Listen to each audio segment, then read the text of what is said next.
আসসালামু আলাইকুম রহমতুল্লাহি ওয়া বারাকাতুহু। সম্মানিত ফেসবুক ব্যবহারকারী বন্ধুরা, আপনাদের সবাইকে একরাশ প্রীতি ও শুভেচ্ছা জানিয়ে শুরু করছি বুক রিভিউ, একটি বই নিয়ে আলোচনা।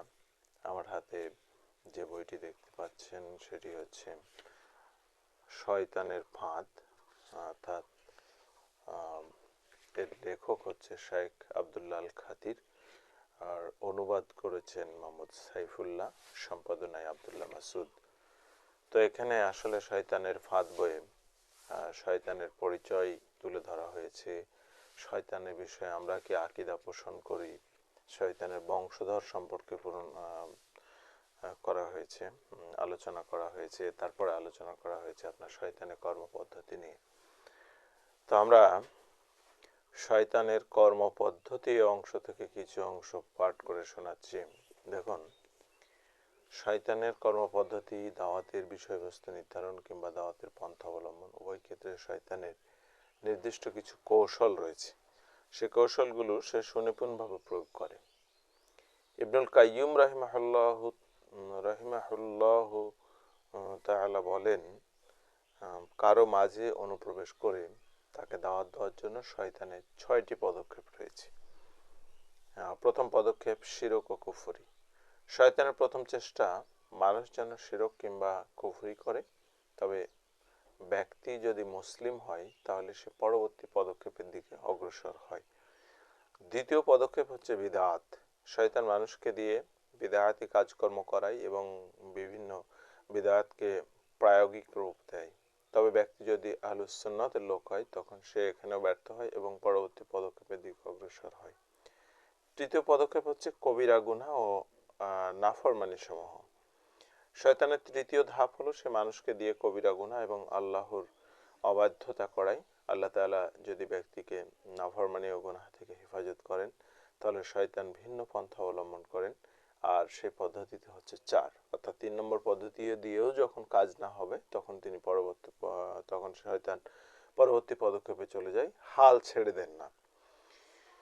চতুর্থ পদক্ষেপ হচ্ছে যখন কবিরা গুনাহ না করাতে পারেন তখন সগীরা গুনাহর দিকে ধাবিত করান। সগীরা গুনাহগুলো হচ্ছে চতুর্থ পদক্ষেপে সগীরা গুনাহ, ছোট ছোট গুনাহ যেগুলো হয়তো মনের অজান্তে একজন ব্যক্তি করে বসে। ঈমান যখন কিছুটা হলো উৎফুল্লতা থাকে বা অবসাদগ্রস্ত থাকে সে সময় এই সুযোগটি কাজে লাগায়। আল্লাহ যদি ব্যক্তিকে সগীরা গুনাহ থেকেও হেফাজত করেন তখন শয়তান মানুষকে অন্য একটি কৌশলে বিভ্রান্ত করতে ব্যস্ত হয়ে পড়ে। পঞ্চম পদক্ষেপ হচ্ছে বৈধ কাজে ব্যস্ত রাখা। শয়তান যখন মানুষকে কোনো ধরনের গুনাহে লিপ্ত করতে পারে না তখন সে যে কাজে সওয়াবও নাই ফায়দাও নাই, অর্থাৎ সওয়াব ও ফায়দা কিছুই নাই, এই ধরনের বিভিন্ন বৈধ কাজে ব্যস্ত রাখে। মানুষ বৈধ কাজে ব্যস্ত থেকে তার সময় নষ্ট করে, ফলে আল্লাহ যে সমস্ত কাজের আদেশ করেছেন সে সমস্ত কাজ তার দ্বারা আর আগের মতো হয়ে উঠে না। অর্থাৎ সামাজিক দৃষ্টিকোণ থেকে সে কাজকে খারাপ বলা যাবে না, আবার সেই কাজের যে ফায়দা আছে সওয়াব আছে এটাও না, এই কাজে ব্যস্ত থাকে। 5 নম্বর ধাপ, এবং তুলনামূলক কম গুরুত্বপূর্ণ কাজে ব্যস্ত রাখা হচ্ছে 6ষ্ঠ ধাপ। শয়তান মানুষকে অধিক গুরুত্বপূর্ণ আমল থেকে বিরত রেখে তুলনামূলক কম গুরুত্বপূর্ণ আমলে ব্যস্ত রাখে, ফলে ব্যক্তির দ্বারা উত্তম কাজ সম্পাদিত হলেও এর চেয়ে আরও যে উত্তম কাজ সে করতে পারে তা থেকে বঞ্চিত হয়। যেমন কেউ ফরজ রেখে সুন্নত নিয়ে ব্যস্ত হয়ে থাকলো, অর্থাৎ কেউ সুন্নত নিয়ে এমনভাবে ব্যস্ত হয়ে পড়লো যে এর কারণে ফরজ ছুটে গেল। শয়তান তার দাওয়াত নিয়ে বেশ চমৎকার, ধীরে ধীরে সে দাওয়াতের গভীরে অনুপ্রবেশ করে এবং পর্যায়ক্রমে অপরের দিকে ধাবিত হয়। অর্থাৎ সুপ্রিয় শ্রোতা মণ্ডলী, আমরা যে 6টি ধাপের কথা বললাম, প্রথম ধাপ হচ্ছে শিরক ও কুফরি। এখানে ব্যর্থ হলে পারে বিদআতের দিকে চলে যায়, বিদআতে ব্যর্থ হলে কবিরা গুনাহ নাফরমানি দিকে ধাবিত হয়, এবং এখানেও ব্যর্থ হলে সগীরা গুনাহর দিকে যায়।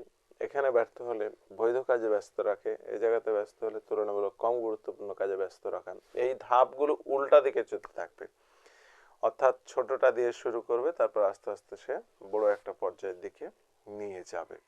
এই হচ্ছে শয়তানের কর্মপদ্ধতি। মানে তার প্ল্যানটা হচ্ছে কুল হেডেড, তাড়াহুড়া করার কিছু নাই, কিন্তু একজন মানুষকে আস্তে আস্তে ধীরে ধীরে তার মধ্যে প্রবেশ করে, তার শিরায় প্রবেশ করে এমন একটা পর্যায়ে নিয়ে যাবে যে মানুষটা একসময় অপকর্মে লিপ্ত হবে এবং শিরকের মতো বড় গুনাহ, অর্থাৎ যে গুনার কোনো মাফ নেই, ক্ষমা নেই, সেই গুনাহটি পর্যন্ত তার দ্বারা সংগঠিত করাতে সক্ষম হবে। শয়তান, আল্লাহ আমাদের হেফাজত করুক। শয়তানের কৌশল, সে এক কদম করে এগিয়ে মানুষকে গ্রাস করে। আল্লাহ তাআলা এ বিষয়ে বলেন, আল্লাহ তাআলা তোমাদের যে রিজিক দান করেছেন তা থেকে খাবার গ্রহণ করো, তবে শয়তানের কদম অনুসরণ করো না, নিঃসন্দেহে সে তোমাদের প্রকাশ্য শত্রু। তো সুপ্রিয় দর্শক মণ্ডলী, একজন ব্যক্তি নিয়ে শয়তানের কৌশল থাকে একটু একটু করে সামনের দিকে অগ্রসর হওয়া, লক্ষ্যে পৌঁছা পর্যন্ত এভাবে সে তাকে দিয়ে ধাপে ধাপে এগিয়ে চলে। শয়তান সকল শ্রেণীর মানুষের কাছে তার অবস্থা অনুযায়ী অনুপ্রবেশ করে। দুনিয়া বিমুখীর কাছে যায় দুনিয়া বিমুখতার স্রোতে, আলেমের কাছে যায় ইলমের দরজা দিয়ে, মূর্খের কাছে যায় অজ্ঞতার পথ ধরে। অর্থাৎ তার প্রবেশ দ্বার হচ্ছে এতটাই সূক্ষ্ম, সেটি আপনি চিন্তাও করতে পারবেন না।